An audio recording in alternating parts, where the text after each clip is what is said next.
Есть в Африке 3 великих озера – Виктория, Танганьика, Малави. Каждое из них – это отдельный мир. Танганьика – второе по глубине озеро планеты. В нем живет 350 видов рыб, которых нет больше нигде. Малави – там больше видов пресноводных рыб, чем во всех реках и озерах Европы вместе взятых. Виктория кормит рыбой 30 миллионов человек. Все они кипят жизнью. Все они колыбели видов, которые больше нигде не встречаются. А между ними, буквально посередине Африки, есть 4-е озеро. Оно называется Киву. По размеру оно занимает 8-е место в Африке. По глубине уходит на 500 метров вниз. Оно древнее, чем большинство своих соседей, и в нем почти нет жизни. Ни одного эндемичного вида крупной рыбы, никаких гиппопотамов, которых полно на других африканских озерах. Крокодилов почти нет. По берегам живет горстка видов птиц, и то на поверхности воды. Стоит опуститься глубже нескольких десятков метров, начинается пустая темная толща без единого живого существа. Все, что там есть, это одна маленькая сардинка, размером с мизинец, которую завезли сюда из Танганьики в 1959 году. До этого рыбы в Киву не было вообще никакой. Так, чтобы ее можно было ловить сетью и есть. 0.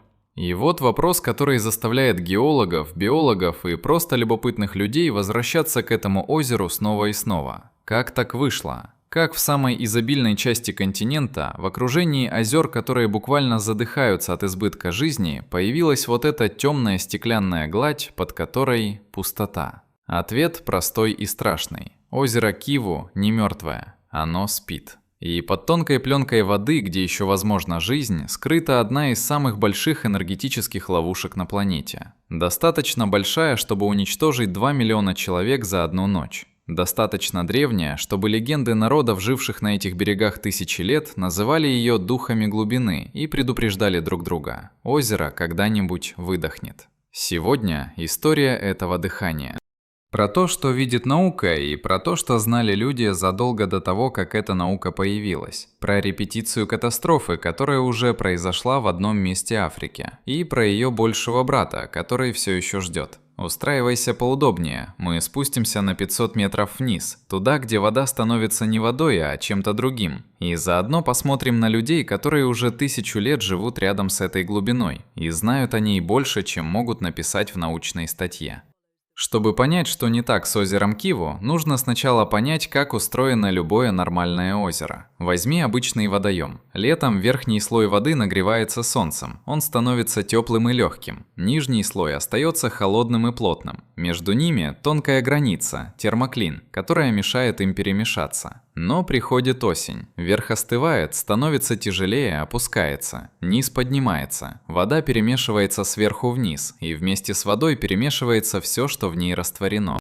Кислород уходит вниз к бактериям, а газы и минералы, которые копились на дне, поднимаются к поверхности и вырываются в атмосферу. Это происходит каждый год. Это норма. Так дышат все озера планеты. С Киву не так. И причина в том, что оно находится совсем не там, где большинство озер. Оно лежит внутри одного из самых активных геологических разломов Земли – восточно-африканской рифтовой зоны. Той самой, где африканская тектоническая плита медленно разрывается пополам. Через миллионы лет здесь появится новый океан. А пока здесь появляются вулканы, горячие источники и очень необычные озера. Дно Киву не просто ил и песок, как у обычных водоемов. Это трещина в земной коре. Через эту трещину из глубин, снизу, постоянно просачиваются вулканические газы. Прежде всего углекислый газ. И одновременно теплая минерализованная вода. Вся эта смесь копится в нижних слоях озера столетиями и тысячелетиями. Но одного углекислого газа было бы мало, чтобы сделать Киву уникальным.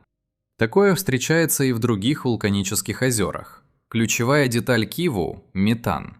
Метан здесь образуется не из вулкана, его вырабатывают микробы. Крошечные бактерии-археи, которые живут в глубоких слоях воды и питаются углекислым газом. Они превращают его в метан, тот самый газ, который горит на кухонных плитах. Год за годом, тысячелетие за тысячелетием, эти бактерии произвели столько метана, что дно озера Киву стало энергетической аномалией планеты. Сегодня, по оценкам разных научных групп, в озере Киву растворено около 65 кубических километров метана и 300 кубических километров углекислого газа. Числа, которые в голове не помещаются. 300 кубических километров газа – это больше, чем весь объем Женевского озера. Плюс метан. Этого хватило бы, чтобы обеспечить электричеством всю Руанду на 100 лет вперед. И все это лежит на глубине под давлением 50 атмосфер в растворенном состоянии. Как газ в бутылке газировки, только бутылка размером с озеро. А теперь самое главное. Почему это озеро не перемешивается? Почему оно не дышит, как все нормальные озера? Ответ в 2 этажах. Киву разделено на 2 совершенно разных слоя, и между ними лежит невидимая, но прочная граница. Верхняя примерно 60 метров обычная пресная вода. Она относительно теплая, в ней есть кислород и в ней возможна жизнь. Именно здесь плавает та самая завезенная сардинка. Именно здесь ловят рыбу местные жители. Именно эту воду они пьют. А все, что ниже 60 метров, это уже не совсем вода. Это соляной раствор, насыщенный газами, теплый снизу и холодный сверху, но плотный настолько, что он никогда не поднимается наверх. Плотность нижнего слоя выше, чем плотность верхнего, из-за растворенных минералов и углекислоты. Это как если бы в стакане воды был налит слой сиропа. Сироп тяжелее, он всегда внизу, и он не смешается с водой, если его не помешать ложкой. В Киву эту ложку роль играют внешние события. Обычно там нет ничего, что могло бы перемешать слои. Ветер поднимает волны на поверхности, но их энергии хватает только на верхние 20-30 метров. Солнце согревает только тонкую верхнюю пленку. Внутренние течения? В озере такой глубины и с такой стратификацией они очень слабые. То есть верхние 60 метров живут своей жизнью, нижние 440 – своей. И между ними тысячелетнее молчание. Ученые, изучающие Киву, называют эту границу химическим клин. Это тонкая переходная зона, где вода за десяток метров глубины меняется от пресной живой к плотной мертвой. Проведи по ней рукой, а это невозможно, потому что там давление, и почувствуешь границу 2 миров. Так вот, если ничего не нарушит этот баланс, если ничто не перемешает эти 2 этажа, озеро может так спать бесконечно. Метан копится, углекислый газ копится, но они остаются растворенными в глубине, как газ в закрытой бутылке. Все в порядке, все живут. Но что случится, если бутылку встряхнуть? Если что-то большое, тяжелое и мощное все-таки нарушит эту тонкую границу и заставит газы вырваться наверх, что тогда? Ученые знают, что случится, они это видели, только не на Киву. На другом озере в Камеруне в 1986 году. И то, что они там увидели, изменило все, что мы знаем об озерах вообще. Об этом сейчас. Но сначала про то, что знали люди, которые жили на берегах Киву задолго до всех этих научных открытий. Есть несколько народов, которые тысячелетиями живут на берегах Киву. Хуту, Тутси, Ши, Хавуа. Их языки разные, их традиции разные, но во всех этих культурах есть похожая вещь. У каждого из этих народов есть истории про озеро. Не туристические байки, не сказки для детей, а настоящие устные предания, которые старики передают младшим, как передают знания о том, где ставить ловушку на антилопу или как определять сезон дождей по цветению деревьев. И почти во всех этих преданиях есть одна и та же идея. Озеро живое, оно спит. Иногда оно просыпается, и когда оно просыпается, оно забирает. У народа Шуа, живущего на конголезском берегу, есть слово «нябинги». Оно означает духа, обитающего в глубоких водах. Не поверхностного духа рек, не духа плесов, где ловят рыбу, а именно того, кто живет глубоко, куда не проникает солнце. Нябинги не злой, он просто есть, он дышит. И когда он выдыхает, на берегу становится тихо. У народа Хавуа сохранились истории про деревни, которые исчезали за одну ночь. Не сожженные, не разграбленные. Утром люди, живущие выше по склону, приходили в деревню внизу и находили все как было. Дома целы. Костры прогорели, но не потухли до конца. Посуда стоит, где стояла. Только люди не двигаются. И скот не двигается, и собаки. Просто лежат, как заснули, иногда с открытыми глазами. Антропологи, работавшие в этом регионе в 20 веке, записывали такие рассказы десятками. Иногда они были смутные, иногда очень конкретные, с названиями конкретных деревень, с именами людей, помнивших от своих дедов и прадедов, что случилось. Долгое время эти истории воспринимались учеными как обычный фольклор, как рассказы про водяных в русской традиции или про келпи в шотландской. Красивые легенды, отражающие страх перед стихией, ничего больше. Но с этими историями было кое-что странное. Во-первых, они были подозрительно похожи у разных народов, никогда друг с другом не смешивавшихся. Хуту в глубине материка и Хавуа на берегу описывали одно и то же явление одинаковыми словами. Во-вторых, детали. Смерть без крови, смерть тихая, смерть, которая забирает всех сразу – людей, скот, птиц. Никакого нападения, никакой борьбы. Просто утром никого нет живого. Есть еще одна деталь, которую особенно любили антропологи. Во многих преданиях говорится, что дыхание озера начинается не с воды, а с воздуха. Что перед тем, как проснуться, озеро сначала замолкает.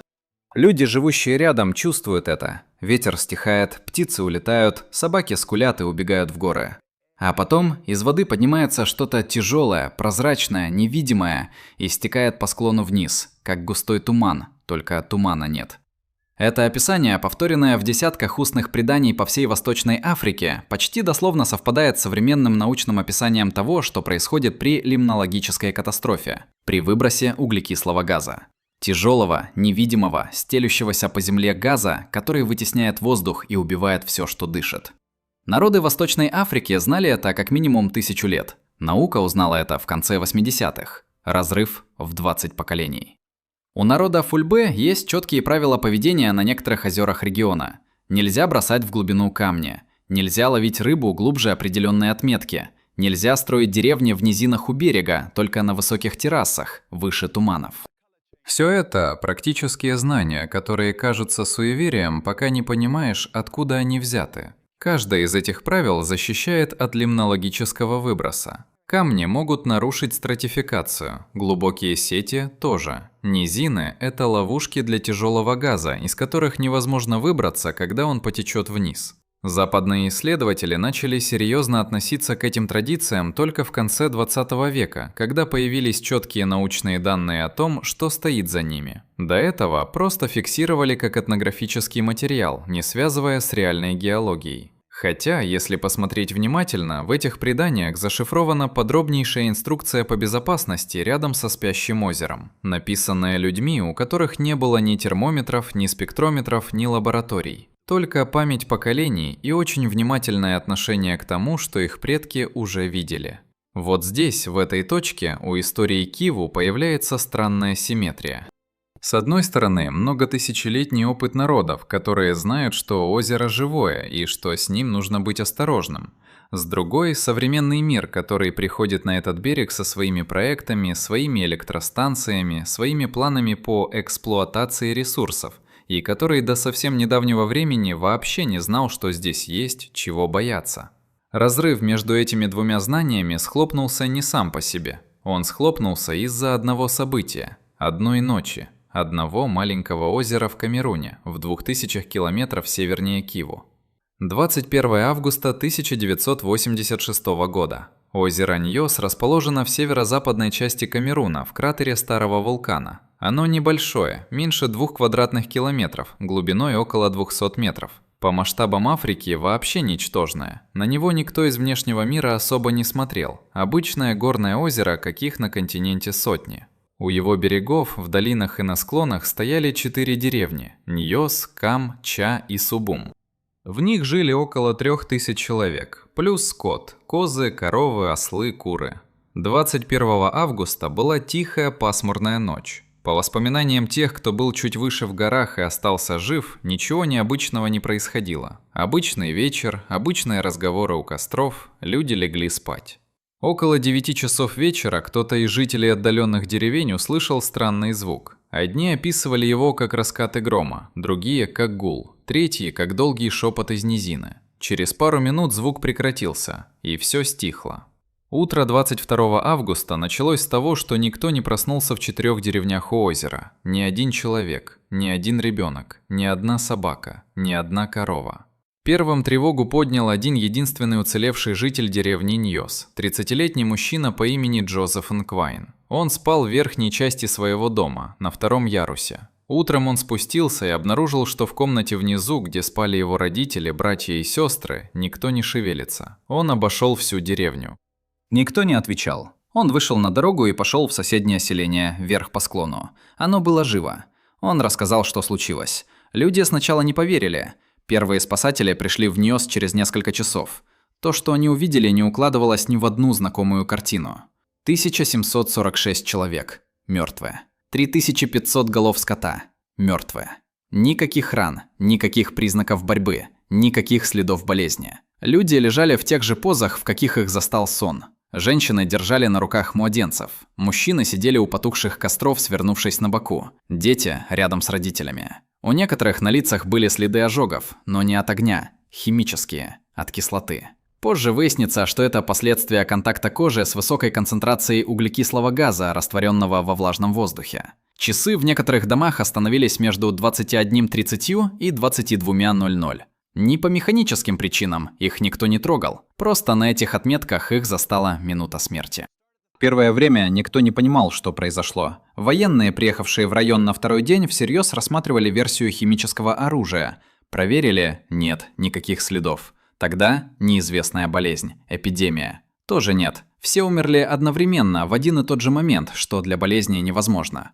Отравление? Но чем? Вода в колодцах чистая, еда не тронута, не хватало главного – механизма. Разгадка пришла из очень необычного места. Международная экспедиция геологов и лимнологов, изучив состояние озера Ньос, обнаружила, что вода в нем не такая, как раньше. Верхний слой был перемешан, температура сбита, химический состав нарушен. Все выглядело так, как будто озеро не воду, а буквально всю свою массу что-то встряхнуло. И это что-то выпустило наверх огромное облако растворенного углекислого газа. По расчетам, в ту ночь озеро Ньос выдохнуло около 1 600 000 тонн СО2 за несколько минут. Тяжелые, невидимые, без запаха, без вкуса, газ хлынул из воды и покатился вниз по склонам, как жидкость. Плотный слой толщиной 50 метров расползся по долинам со скоростью около 20 метров в секунду. Тише ветра, быстрее человека. Он вытеснил воздух в 4 деревнях. Люди и животные, спавшие в низинах, задохнулись во сне, не проснувшись. Что именно запустило выброс, до сих пор точно неизвестно. Одна из версий – небольшое землетрясение, которое сдвинуло слой воды. Другая – оползень с одного из склонов кратера, упавший в озеро и создавший волну. Третья – просто накопившееся давление газа перевесило способность воды его удерживать. Так или иначе, озеро сделало то, что делают лимнологические озера. Оно выдохнуло. Ньос была первой в истории научно задокументированной лимнологической катастрофой. За 2 года до этого, в 1984 году, похожее событие произошло на озере Манун, тоже в Камеруне. Тогда погибли 37 человек. На него обратили внимание, но масштаб был скромный и большого научного значения ему не придали. Ньос это исправила, сразу и жестоко. После Ньос начался лихорадочный поиск. Есть ли на Земле другие такие озера? Есть ли где-то еще места, где под тонким слоем питьевой воды спит гигантское облако растворенного газа? Ученые объезжали Африку, изучали кратерные озера в других частях мира, замеряли, брали пробы. В большинстве случаев ничего страшного. Обычные озера, обычные показатели. Но одно место заставило их замереть. Одно место оказалось настолько похоже на Ньос, что первая реакция была недоверие. Слишком похоже, слишком странно и слишком большое. Это было озеро Киву. Когда специалисты, только что вернувшиеся с ньосских похорон, приехали на Киву и провели первые замеры, они увидели то же самое, но в масштабах которых не должно было быть. Та же стратификация, тот же плотный соленый слой внизу, тот же вулканический СО2, плюс метан, которого у Ньос не было. И самое главное – объемы. На Ньос было выброшено 1,5 миллиона тонн газа, в Киву растворено по грубым первым оценкам в 2000 раз больше. Один из членов первой экспедиции, вернувшись домой, сказал в интервью фразу, которую потом много раз цитировали. Если Ньос – это стакан пива, только что взболтанный, то Киву – это цистерна, которую пока еще не начали катать. Тогда, в начале 90-х, это еще звучало как научная гипотеза. Сегодня это признанный факт мировой лимнологии. И под этим фактом живут 2 миллиона человек. Чтобы понять, почему Киву не просто увеличенная копия Ньос, а совершенно другой уровень угрозы, нужно посмотреть на то, что стоит рядом с ним. В 20 километрах от берега на конголезской стороне поднимается гора высотой 3470 метров. Она называется Ньярагонга, и это один из самых опасных вулканов планеты. Ньярагонга – стратовулкан особого типа. В его кратере на глубине около 500 метров находится постоянное лавовое озеро, одно из немногих в мире. Раскаленная расплавленная порода плещется там непрерывно десятилетиями, столетиями, днем и ночью, как гигантский котел, который никто не выключает. Температура около 1200 градусов. Особенность Ньярагонга – химический состав лавы. Она очень бедна кремнием, что делает ее невероятно жидкой. Настолько жидкой, что при извержении она течет не как густой сироп, а почти как вода. Скорость потока может достигать 60 км в час. Это самая быстрая лава на Земле. От нее нельзя убежать. Ньярагонга извергался в новейшей истории дважды по-крупному. В 1977 году тогда лава достигла подножия за неполный час, погибло около 700 человек. И в 2002 году это извержение видел весь мир. 17 января 2002 года лавовые потоки хлынули по 3 разломам, разорвавшим склон вулкана. Один из них пошел прямо на город Гома, крупнейший населенный пункт на конголезском берегу озера. 500 тысяч человек тогда, около 2 миллионов сегодня. Лава прошла через центр города, разрушила треть его застройки, уничтожила аэропорт, оставила без крова 400 тысяч человек. И, что самое важное для нашей истории, часть лавовых потоков дошла до самого озера Киву. Раскаленная порода вошла в воду. К счастью, тогда ничего катастрофического не произошло. Лавовые потоки коснулись только поверхности озера. Они не проникли в глубину, не дошли до нижнего слоя, где спит газ. Верхний живой этаж выдержал, химический клин остался нетронутым. Но это было в 2002, а что будет в следующий раз? Ученые, изучающие Ньярагонга, единодушны в одном – следующее извержение будет. Вопрос только когда и как. Через год, через 10 лет, через 30. Может быть еще при нашей жизни, может быть при жизни наших детей.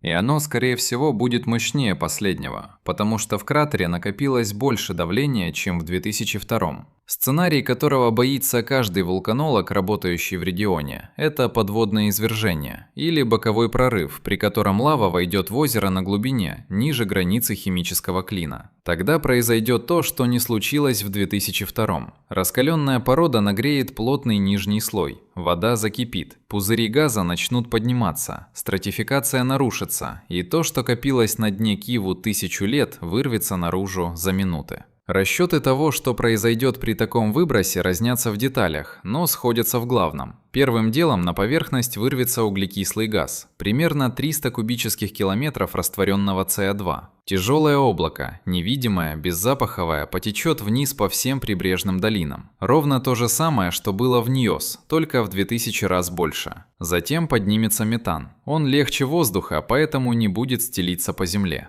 Но метан горюч. При достаточной концентрации и любом источнике огня, от свечи в доме до искры проводки, он вспыхнет.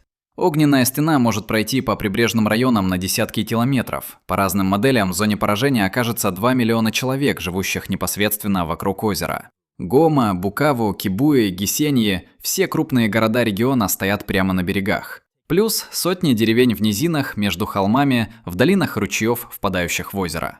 Именно там углекислый газ будет собираться и задерживаться дольше всего. Именно там люди будут спать в момент выброса. Именно там повторится Ньос, только уже не в 4 деревнях, а в целой стране. Понимая все это, руандийское правительство еще в 2000-х годах решило, ждать нельзя. Если газ невозможно вечно удерживать в глубине, его нужно оттуда доставать. Контролируемо, постепенно, до того, как это сделает сама природа.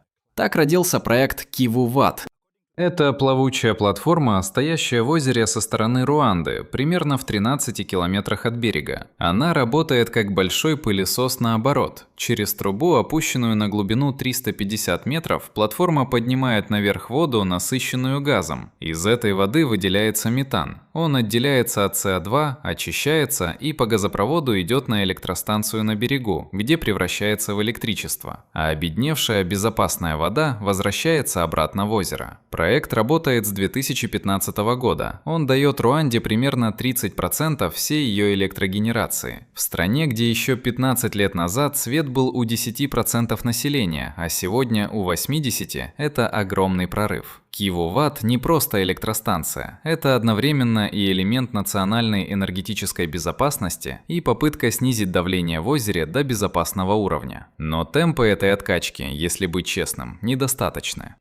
По оценкам самих инженеров, работающих на Киву-Ватт, при нынешних мощностях им понадобится минимум 100 лет, чтобы снизить концентрацию газа до уровня, при котором лимнологический выброс станет невозможным. 100 лет непрерывной работы. Плюс планируется расширение, еще 2-3 такие же платформы. Плюс конголезская сторона тоже должна включиться, но там политическая нестабильность делает любые долгосрочные проекты почти невозможными.